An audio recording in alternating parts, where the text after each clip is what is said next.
बहुत समय पहले एक नगर में एक प्रसिद्ध वेश्या रहती थी। उसका नाम था चंदा। रूपवती, चतुर और नृत्य संगीत में निपुण चंदा के दरवाजे पर नगर के बड़े बड़े अमीर और अधिकारी आते थे। समाज उसे तिरस्कृत दृष्टि से देखता था, लेकिन भीतर ही भीतर उसकी सुंदरता और संपन्नता से ईर्ष्या करता था। नगर के बाहर एक साधु तपस्या में लीन थे, स्वामी धर्मानंद।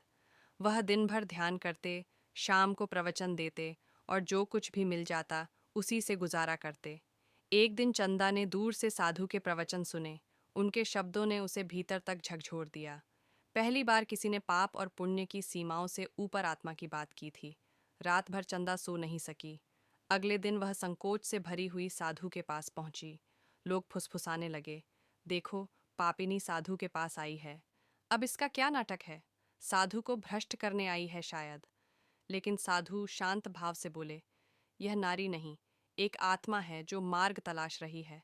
चंदा ने रोते हुए कहा, महाराज, क्या मेरे लिए कोई मुक्ति है? क्या मैं अपने पापों को धो सकती हूँ? साधु ने मुस्कुराकर कहा, सूरज जब उगता है तो अंधकार कितना भी गहरा हो, हट ही जाता है। तेरे हृदय में प्रकाश की इच्छा है, वही तेरे उद्धार का मार्ग है। उस दिन से चंदा ने अपना जीवन बदल लिया। उसने अपना पेशा छोड़ दिया, साधु के आश्रम में सेवा करने लगी, गरीबों की सहायता करने लगी, विधवाओं और अनाथों के लिए एक आश्रय खोला। समाज ने उसे अब भी तिरस्कृत किया, लेकिन साधु ने कहा, जिसने अंधकार से निकलकर उजाले को चुना है, वही सच्चा साधक है। उसके प्रयास को सम्मान चाहिए, न कि उपेक्षा। समय बीतता गया। साधु की मृत्यु के बाद लोग आश्रम की जिम्मेदारी चंदा को सौंपने में झिझक रहे थे। तभी आश्रम के एक वृद्ध ब्राह्मण ने कहा, धर्म वस्त्रों से नहीं, कर्मों से पहचाना जाता है। चंदा अब वेश्या नहीं, माँ चंदा है, सेवा की प्रतिमा। चंदा अब एक नई पहचान के साथ जी रही थी। समाज ने धीरे धीरे उसे स्वीकार करना शुरू किया, लेकिन यह यात्रा आसान नहीं थी। एक दिन नगर के राजा के दरबार से संदेश आया कि राजा की पुत्री को किसी मानसिक पीड़ा ने जकड़ लिया है। बड़े बड़े वैद्य, तांत्रिक और साधु आए, लेकिन कोई फायदा नहीं हुआ। किसी ने राजा से कहा, नगर के बाहर एक महिला है जिसने अपने जीवन को त्याग और सेवा के मार्ग पर समर्पित कर दिया है।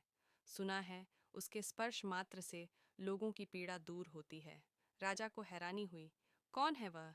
मंत्री बोला, वह पहले एक वेश्या थी, अब सब उसे माँ चंदा कहते हैं। राजा पहले हिचकिचाया, लेकिन जब कोई उपाय न बचा तो चंदा को महल बुलवाया। महल में चंदा का प्रवेश एक नया युग था। लोगों की आंखों में आश्चर्य था, कुछ के दिलों में तिरस्कार, पर उसके चेहरे पर शांति थी। राजकुमारी तख्त पर बेसुध लेटी थी। चंदा ने उसके सिर पर हाथ रखा और मंत्र की तरह बोली, हे परमेश्वर, जैसे तूने मुझे अंधकार से उजाला दिखाया, वैसे ही इस कन्या को भी पीड़ा से मुक्ति दे। राजकुमारी धीरे धीरे होश में आने लगी। कुछ दिनों में वह पूरी तरह ठीक हो गई। राजा ने चंदा को सम्मान से आशीर्वाद देना चाहा। माँ चंदा, आपने हमारी पुत्री को जीवन दिया है। कहिए, क्या चाहती हैं आप? चंदा ने हाथ जोड़ लिए। राजन, बस एक वचन दीजिए। इस नगर की हर वेश्या को आप सुरक्षा, शिक्षा और सम्मान का अधिकार देंगे। उन्हें भी जीवन दोबारा शुरू करने का अवसर दीजिए। राजा ने उसी क्षण एक घोषणा कर दी। नगर की कोई स्त्री अब केवल उसके अतीत से नहीं जानी जाएगी। जो अपने जीवन को बदलना चाहे, राज्य उसकी सहायता करेगा। कथा का समापन समाज ने देखा। जिस स्त्री को कल तक पाप की मूर्ति कहा गया, वह आज सेवा, करुणा और प्रेम का प्रतीक बन गई। माँ चंदा ने साधु धर्मानंद के दिखाए मार्ग को जीवन भर अपनाया।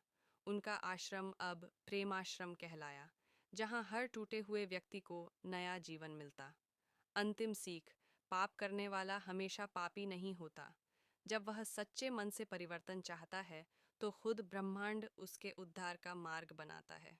और सबसे बड़ी सेवा है किसी गिरे हुए को फिर से उठाना।